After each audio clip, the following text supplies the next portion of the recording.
This conference will now be recorded.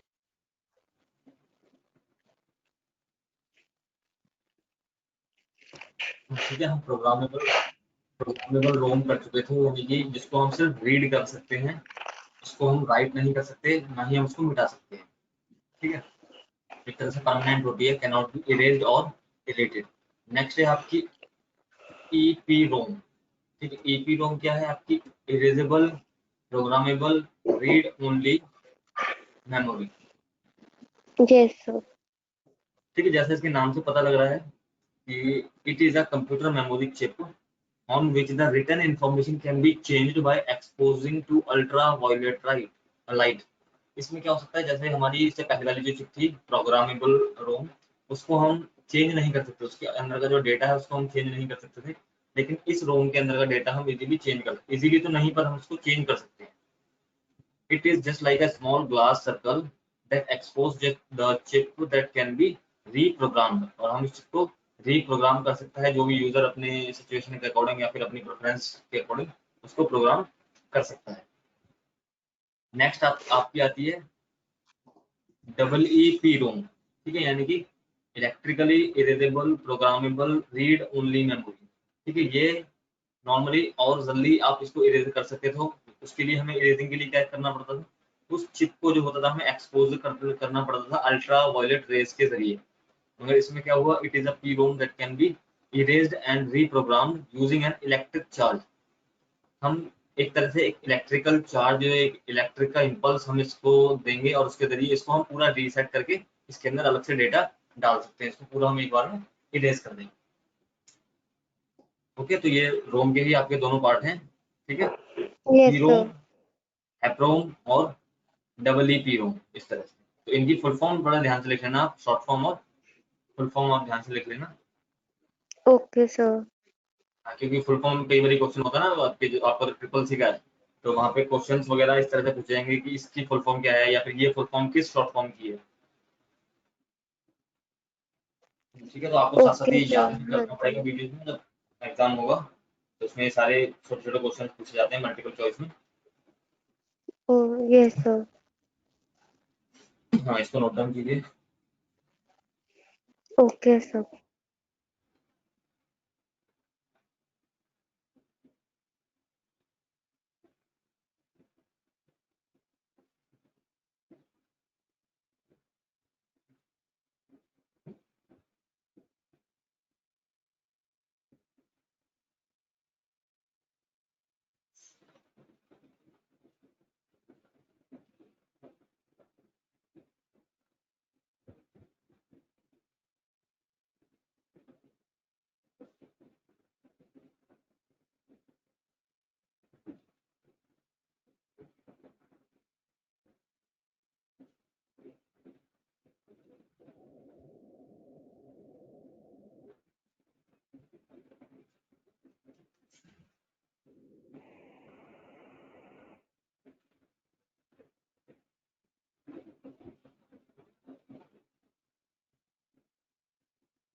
हो गया sir.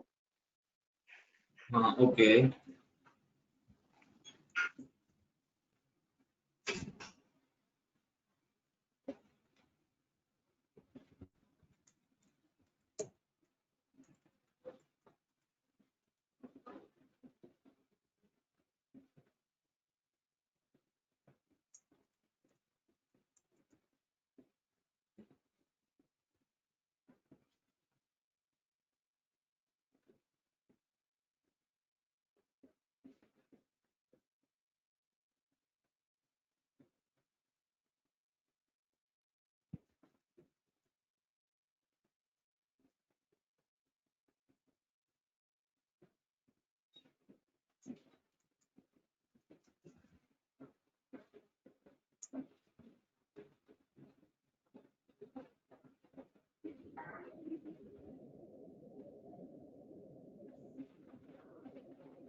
हाँ ठीक है, देखिए यहाँ तक हो गया। नेक्स्ट आपका टॉपिक पॉइंट आता है इसमें कैशे मेमोरी। ठीक है, कैशे मेमोरी क्या होता है? एक तरह से मेमोरी यूनिट का ही पार्ट होता है। ठीक है, कैश प्रोनाउंस, ठीक है, इसको किस तरह से पढ़ा जाए या फिर किस तरह से प्रोनाउंस किया जाए, तो यहाँ पे आपको ब्रैकेट में बता रखा है। ये जो कैश यस मेमोरी है इसको सर। प्रोनाउंस किया जाता है as a cash. Memory is extremely fast memory that is built into a computer central processing unit. ठीक है, आपके सीपीयू के अंदर इसको बनाया बिल्ड किया जाता है सेंट्रल प्रोसेसिंग यूनिट के अंदर, और located next to it on a separate chip. ठीक है, एक सेपरेट चिप होती है कैशे मेमोरी के लिए। The CPU uses cache memory to store instruction that are repeatedly required to run a program. Mainly cache memory में किस तरह की इंफॉर्मेशन या फिर किस तरह की इंस्ट्रक्शन को रिकॉर्ड किया जाता है? वो इंस्ट्रक्शंस जो रिपीटेडली रिक्वायर होती है किसी भी प्रोग्राम को रन करने के लिए। Okay, improving overall system speed. इससे क्या होती है? सिस्टम की स्पीड बढ़ जाती है।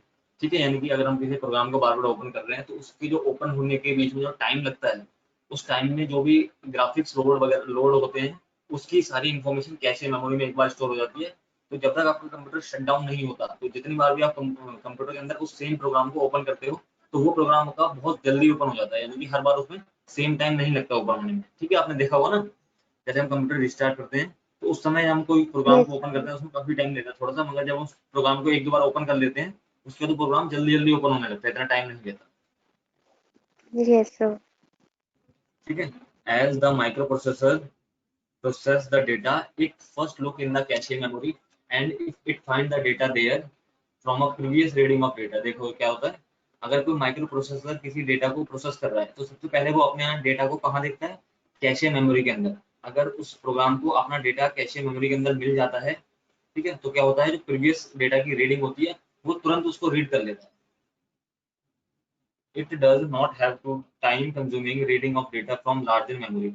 ठीक है, लार्जर मेमोरी से रीड करने से अच्छा है कि वो कैशे मेमोरी से अपने डेटा को रीड कर लेता है। उससे क्या होता है, टाइम काफी बचता है।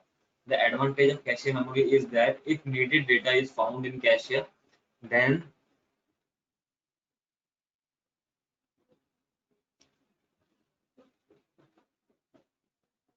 द सीपीयू, ठीक है, यहाँ पे सीपीयू लिखा हुआ है, CPU does not have to use the motherboard system for the data transfer and thus processing at fast. तो इसमें क्या होता है, जब कैशे मेमोरी के अंदर हमें कोई डेटा मिल जाता है प्रोग्राम से रिलेटेड, तो जो प्रोसेसर होता है वो सीपीयू के जो मदरबोर्ड होता है उसमें से डेटा को नहीं ढूंढता, वो सीधे कैशे मेमोरी से डेटा को उठा के प्रोग्राम को ओपन करके दिखा देता है।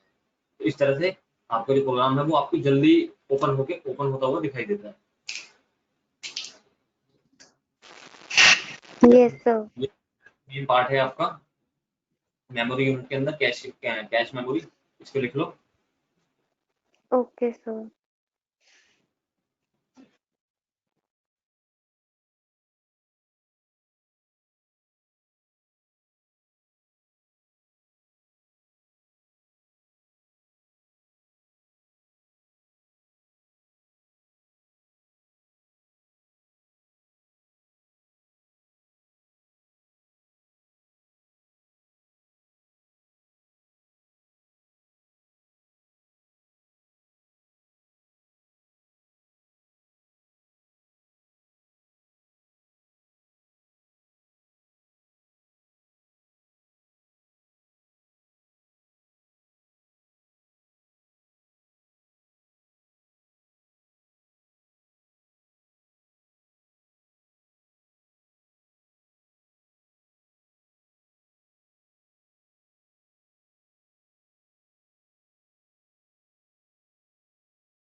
Done sir.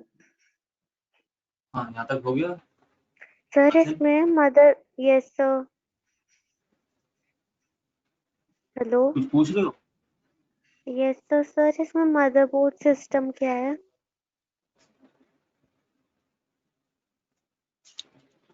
क्या पूछ रहे हो, मुझे समझ में नहीं आया चल। सर इसमें लास्ट लाइन में मदरबोर्ड सिस्टम लिखा है। मदरबोर्ड। हाँ, मदरबोर्ड क्या होता है? Yes sir. मदरबोर्ड आपका जो ओवरऑल सिस्टम होता है, जो सीपीयू आपका काम करता है, वो उसकी सारी जो प्रोसेसिंग होती है, यानी कि आपकी जो भी है हार्ड डिस्क हो गई, ये सारे कनेक्टेड किससे होते हैं? मदरबोर्ड से। मदरबोर्ड एक तरह से एक बोर्ड होता है ग्रीन कलर का, आपने सीपीयू के अंदर देखा होगा, जिसके अंदर आपके सारे कंपोनेंट अटैच होते हैं। ओके आपके सर। प्रोसेसर्स वगैरह जो भी होते हैं वो सारे मदरबोर्ड के अंदर अटैच होते हैं, मदरबोर्ड से ही अटैच होते हैं। फिर मदरबोर्ड फाइनली एसएमपीएस से अटैच होता है, और एसएमपीएस फाइनली इलेक्ट्रिसिटी से अटैच होता है। Okay sir. ठीक है। Yes sir.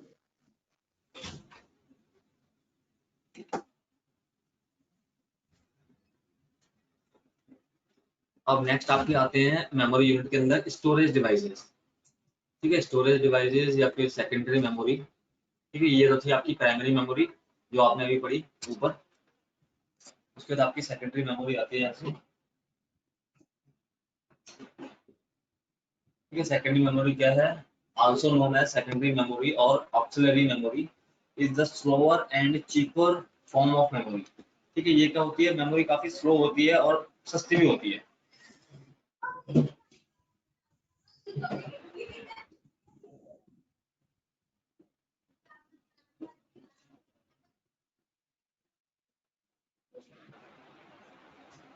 ठीक है, चीपर फॉर्म ऑफ मेमोरी होती है। It is a permanent storage device. ठीक है, एक तरह से इसके जो डिवाइसेस होते हैं वो परमानेंट होते हैं। CPU does not access the secondary memory directly. CPU जो होता है वो डायरेक्टली सेकेंडरी मेमोरी को एक्सेस नहीं कर सकता। द कंटेंट इन इट, जो भी कंटेंट आपके सेकेंडरी मेमोरी में होते हैं, must first be copied into the RAM to be processed. ठीक है, तो वो उनको अगर हमें प्रोसेस करना है तो पहले क्या करना पड़ता है? उनको रैम में कॉपी करना पड़ता है सीपीयू को, उसके बाद वो उसको एक्सेस कर पाता है। Yes sir. Secondary memory is non volatile in nature. Secondary memory आपकी नॉन वॉलेटाइल होती है नेचर में।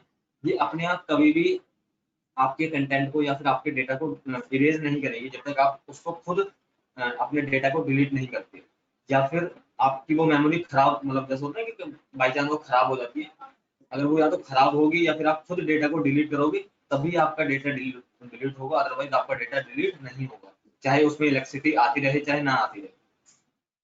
The information does not get erased when even when power is switched off, and data will not be destructed until the unless the user erases। जब तक ये नष्ट नहीं होता, यानी कि जो मेमोरी है खुद खराब नहीं होती, या फिर जो यूजर है अपने डेटा को खुद डिलीट नहीं करता, इरेज नहीं करता, तब तक आपका डेटा कहीं नहीं जाएगा। ठीक है, अभी आगे हम इसके टाइप पढ़ेंगे कि इसके टाइप क्या क्या होते हैं, जैसे आपकी हार्ड डिस्क होगी, आपकी पेन ड्राइव होगी, आपकी मेमोरी कार्ड होगी। ये जो सारे ऑप्शन नाम बताए मैंने, ये होते हैं आपकी सेकेंडरी मेमोरी के टाइप्स। ओके, ठीक है, तो अभी आप क्या कीजिए, सेकेंडरी यस मेमोरी की सर। डेफिनेशन लिखिए। 2 लाइन ये है और 3 लाइन नीचे है। ठीक है, ये आपकी डेफिनेशन है सेकेंडरी मेमोरी की, इसको नोट डाउन कीजिए। Okay sir.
Done sir.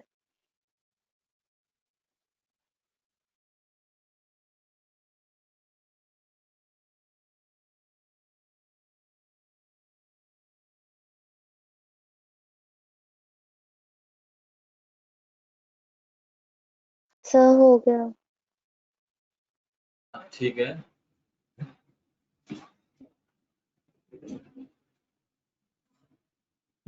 देखिए अब नीचे यहाँ से आपको नेक्स्ट पॉइंट में आते हैं।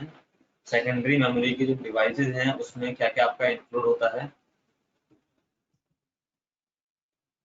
ठीक है, सेकेंडरी मेमोरी डिवाइस में इंक्लूड होते हैं आपके magnetic disk, optical disk, solid state में। ठीक है, जिसमें आपका फ्लॉपी डिस्क आ जाता है।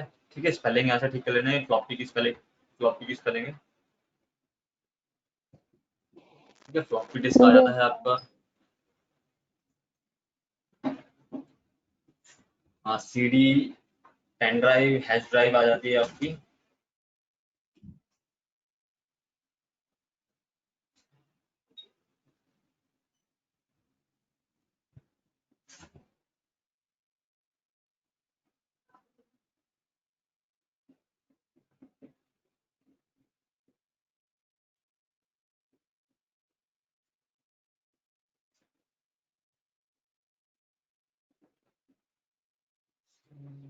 ठीक है, हार्ड डिस्क ड्राइव आ जाती है, डीवीडी आती है।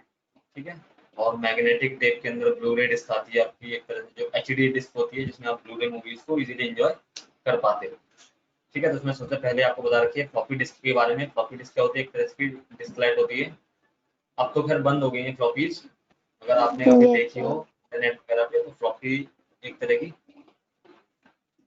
ठीक है, डिस्क ड्राइव होती थी, computer disk drive that enables a user to save data on removable disk test. This portable storage devices is a rewritable media, can be reused a number of times. ठीक है, इसको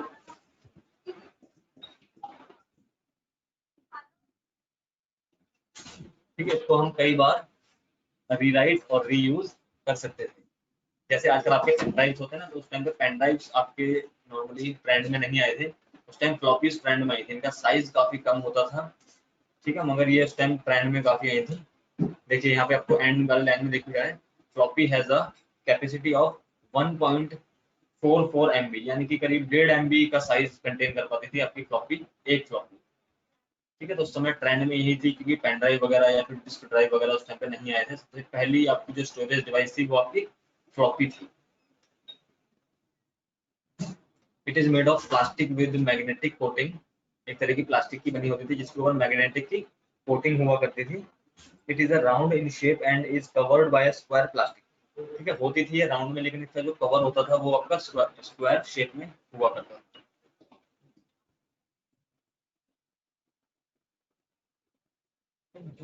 yes sir.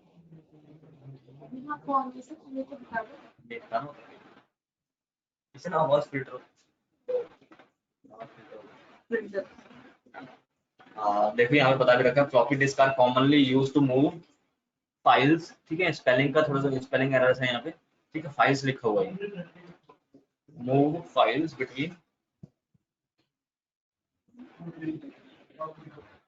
Between different computers. Mainly जैसे आपका pen drive काम करता है, वैसे floppy काम करती किया करती थी। एक कंप्यूटर से दूसरे कंप्यूटर में आप अपना डेटा इजीली ट्रांसफर कर सकते हैं। Yes sir.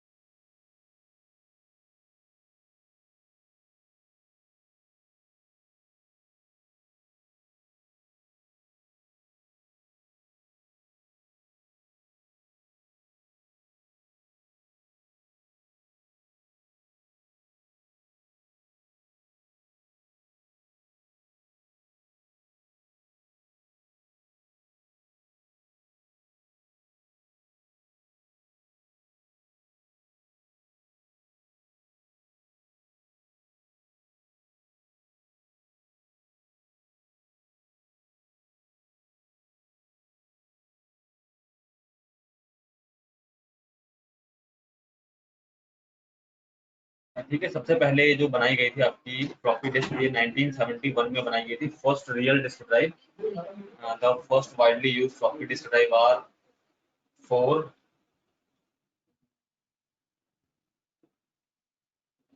ठीक है, इनका साइज बता रखा है 4 inches and 5 inches floppy disk drive which were later replaced with 3 floppy disk drive. ठीक है, इस तरह से इनके वर्जन आए थे फ्लॉपी 4, 5 एंड 3।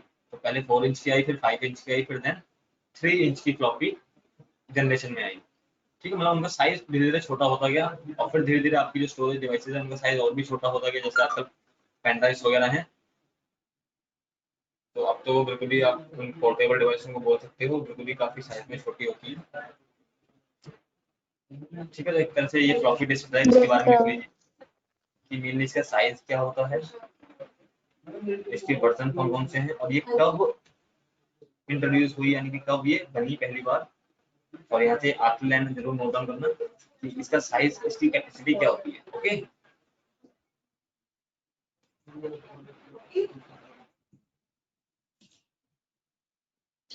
ठीक है Aanchal? Yes sir. Yes sir. हाँ, इसको नोट डाउन कीजिए। Okay sir.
हो गया सर।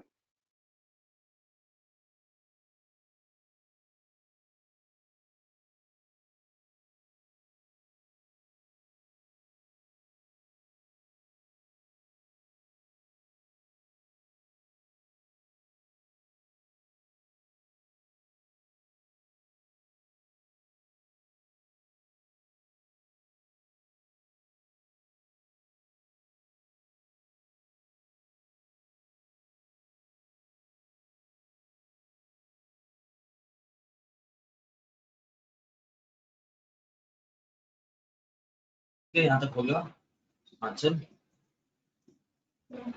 नेक्स्ट पॉइंट है इसके बाद हार्ड डिस्क ड्राइव, इसको बोला जाता है HDD। ठीक है, ये आपके CPU में और लैपटॉप वगैरह में अटैच होती हैं, जिसके अंदर अपना डेटा स्टोर करते हो। Hard disk drive is a non volatile in nature, random access digital data storage devices. It is the data storage devices used for storing and retrieving digital information using rotating disk platters coated with magnetic materials। ठीक है, जो disk drive होती है, जो ये normally rotate होती है, इसके अंदर जो सर्कुलर ड्राइव होती है वो रोटेट होती है, और उसकी जो रोटेटिंग डिस्क होती है उसके ऊपर आपकी मैग्नेटिक की जो फील्ड होती है एक तरह से वो बनाई जा रखी होती है, जिससे डेटा इजीली रिट्रीव और स्टोर हो सकता है। All programs of a computer are installed in the hard disk drive within a particular drive। ठीक है, हार्ड डिस्क ड्राइव आपने देखी होगी, जब आप माई कंप्यूटर ओपन करते हो सिस्टम के अंदर, तो वहाँ आपको local C, local D, local E दिखाई देते हैं, तो वो जो स्टोरेज होती है वही स्टोरेज होती है आपकी हार्ड डिस्क ड्राइव की।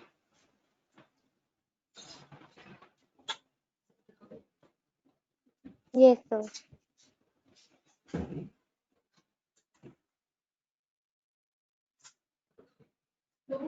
क्या आपने कहा है वहाँ पे है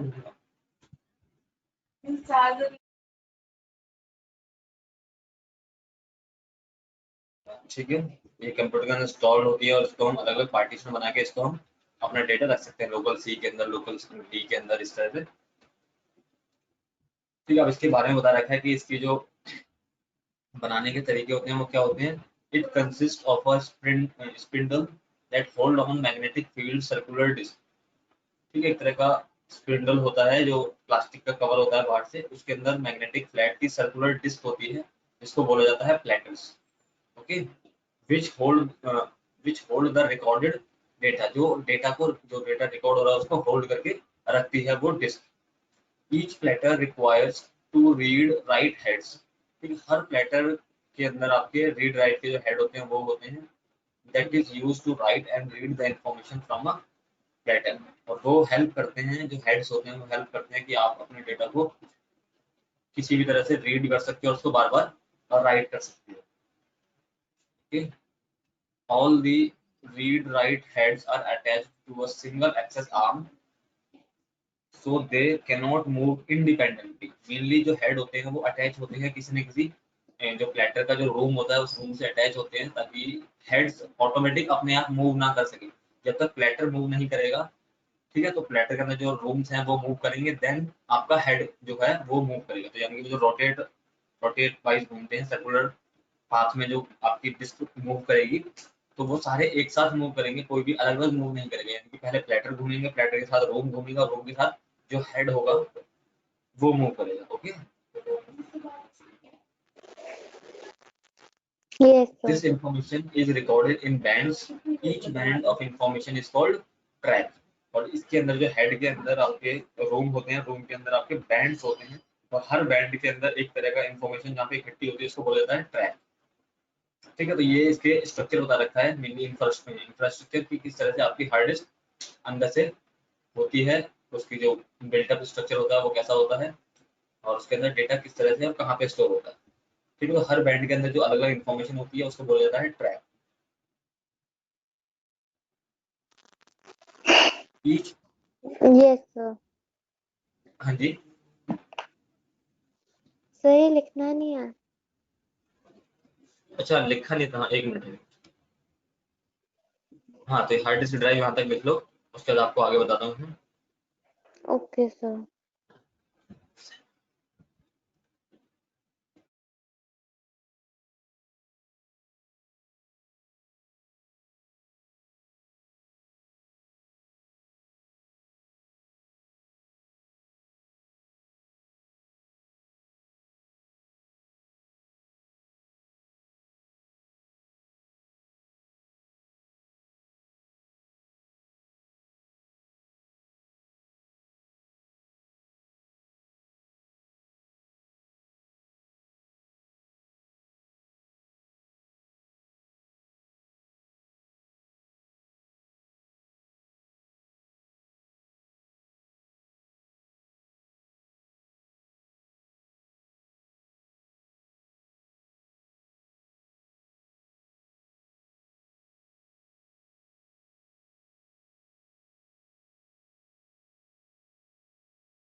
हो गया सर।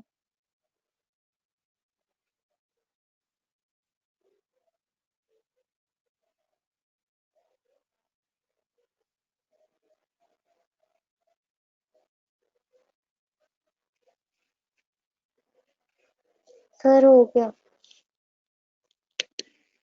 हाँ ठीक है, यहाँ तक हो गया। अब देखिए यहाँ पे आपको नीचे बता रखा है कि प्लेटर किस तरह से काम करते हैं। Each platter has the same number of tracks and tracks location that cuts across all platters is called a cylinder. The tracks are divided into pie-shaped section known as sectors. ठीक है, जो आपको ट्रैक बोला गया है, यानी कि हर track के अंदर जो इन्फॉर्मेशन आपकी सेव होती है, वो ट्रैकर की जो लोकेशन होती है वो आपकी location that cuts across all platters is called a cylinder. The tracks are divided into pie-shaped sections known as sectors. और जो ट्रैक्स होते हैं आपके वो एक तरह से पाई शेप यानी कि पाई शेप में डिवाइडेड किए जाते हैं और उसको बोला जाता है सेक्टर। जो उनका जो डिवीजन होने के बाद जो पार्ट बन के निकलता है उसको बोला जाता है सेक्टर। ठीक है, इस तरह से आपकी इंफॉर्मेशन ट्रैक्स में सेव होती है और ट्रैक्स आगे डिवाइड हो जाते हैं पाई शेप्ड में, जिसको बोला जाता है सेक्टर।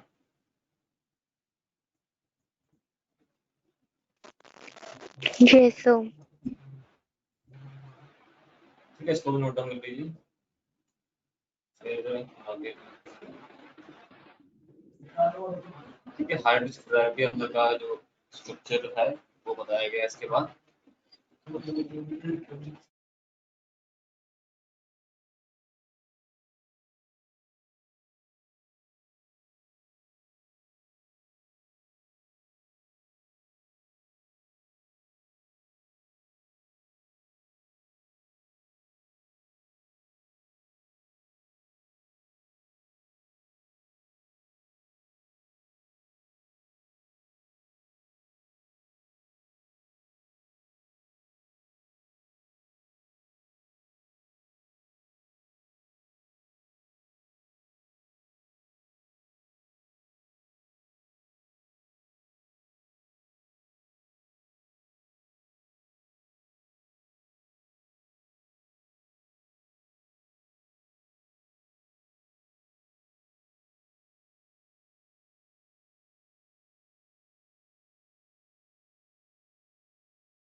ठीक है, यहाँ तक हो गया।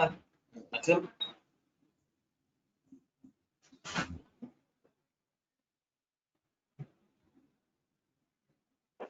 सर लास्ट लाइन रह गई बस। हाँ कल कीजिए करो अपना।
हो गया सर।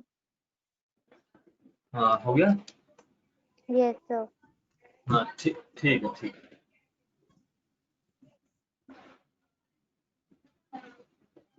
ठीक है, अब देखो नेक्स्ट आपकी जो सेकेंडरी डिवाइसेस हैं वो आती है आपकी magnetic tape. It is a medium of data storage. एक तरह से डेटा स्टोरेज होती है, जैसे आपकी म्यूजिक कैसेट हुआ करती थी, एक कैसेट होती है या फिर कार्ट्रिज बोल लो जिसको। ठीक है, तो एक तरह से मैग्नेटिक मटेरियल हुआ करता था जिसमें हम अपना डेटा को स्टोर करते थे। It is a storage medium on a large open wheel और इन अ स्मॉलर कार्ट्रिज और cassette like music cassette.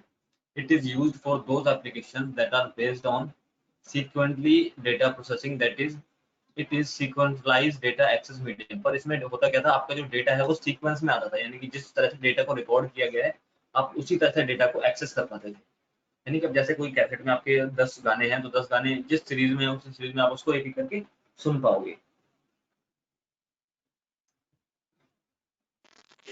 Yes sir. ठीक है, अब देखो यहाँ पे इसका लिमिटेशन ही बता रखी है। Due to this sequentialized data access nature, these tapes are not suitable for data files. ठीक है, अब जैसा कि इसमें होता था कि जिस सीरीज में आप डेटा फिल करोगे उसी सीरीज में आप डेटा को एक्सेस कर पाओगे, तो इस वजह से ये जो टेप थे डेटा फाइल्स के लिए सुटेबल नहीं थे। ये म्यूजिक वगैरह के लिए तो ठीक थे, म्यूजिक कैसेट के जरिए बनाई जाए या फिर कोई वीडियोग्राफी बनाई जाए उसके लिए ये चीजें ठीक थी, मगर ये डेटा फाइल्स के लिए सुटेबल नहीं थे। That needs to be revised or update often. They are generally used to store backup data or that type of data which is not frequently used or to transfer data from one system to another। ठीक है, तो उनका use normally आपके data को backup store करने के लिए होने लगा। ठीक है, किसी ऐसे डेटा को स्टोर करने के लिए इनका यूज होने लगा जिसको हम नॉर्मली रोज डे टू डे लाइफ में यूज नहीं करते। ठीक है, तो इसको नोट डाउन कर लो। मैग्नेटिक टेप एक तरह से आपकी म्यूजिक कैसेट्स हुआ करती हैं। Yes sir.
हो गया सर।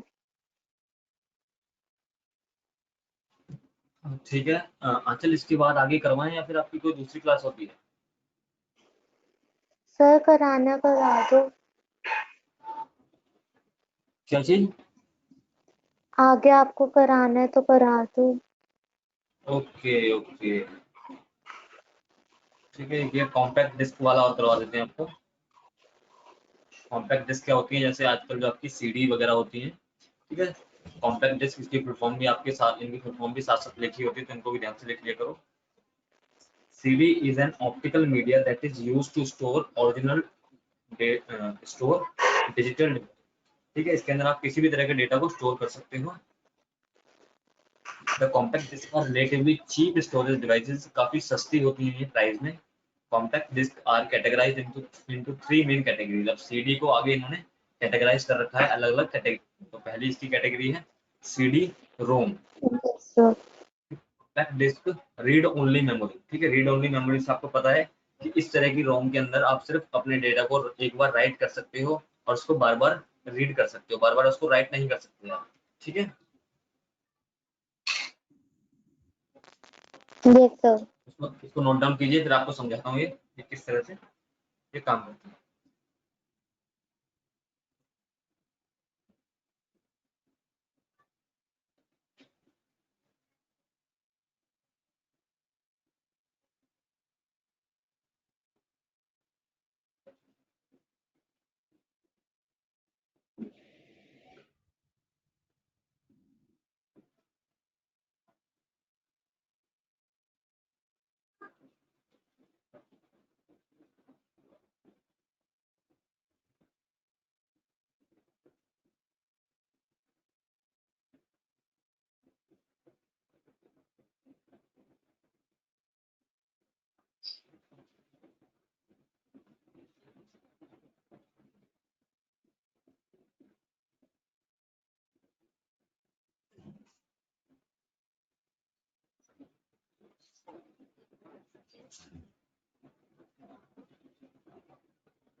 हो गया सर।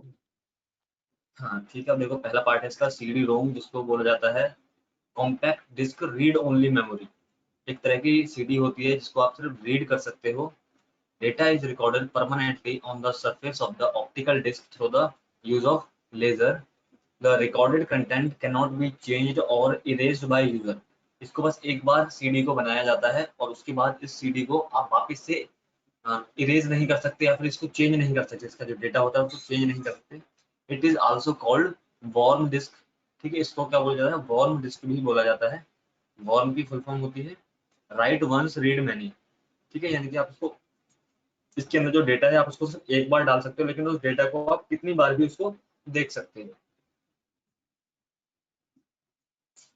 ठीक है। It is capable of storing large amount of data up to 1 GB, ठीक है, इसमें आप मैक्सिमम 1 GB तक डेटा रख सकते हो।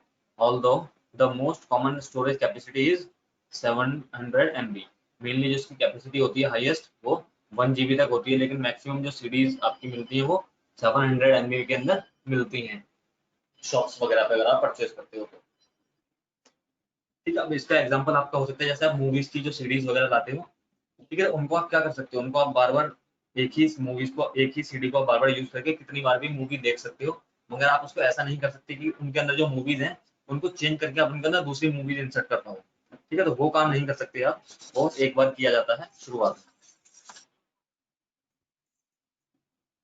हाँ ठीक है आंचल। Yes sir. हाँ ओके, अब नेक्स्ट इसके बाद हम करेंगे नेक्स्ट क्लास से, यहाँ तक आज काफी है।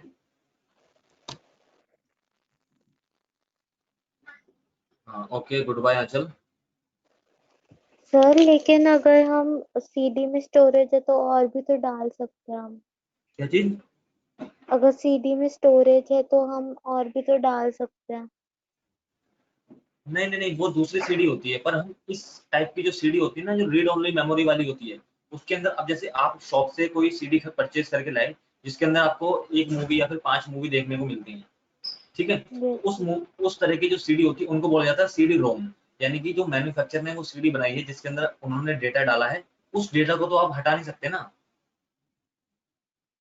यस ठीक है, सर। वो दूसरी तरह की सीडीज होती हैं जो जिनको ब्लैंक सीडी बोला जाता है, उसके अंदर आप अपना डेटा इंसर्ट कर सकते हो, ओके सर। ठीक है, मगर आप इस तरह की मैं जो एग्जांपल दे रहा हूँ मूवीज वगैरह तो उस सीडी को तो आप चेंज नहीं कर सकते ना, जैसे उसके अंदर कोई मूवी है आप सोच रहे हो कि हाँ भाई अब मैं दुकान से शॉप से मैं खरीद के लाया, अब मैं इस मूवी की जगह इसके अंदर कोई दूसरी मूवी इंसर्ट करके इसको आगे मैं सेल कर दूं, तो वो काम आप नहीं कर सकते, ठीक है। Yes sir. हाँ तो इस तरह का एग्जाम्पल है ये। हाँ ओके ओके ठीक सर। है, good bye answer. Thank you sir. Okay.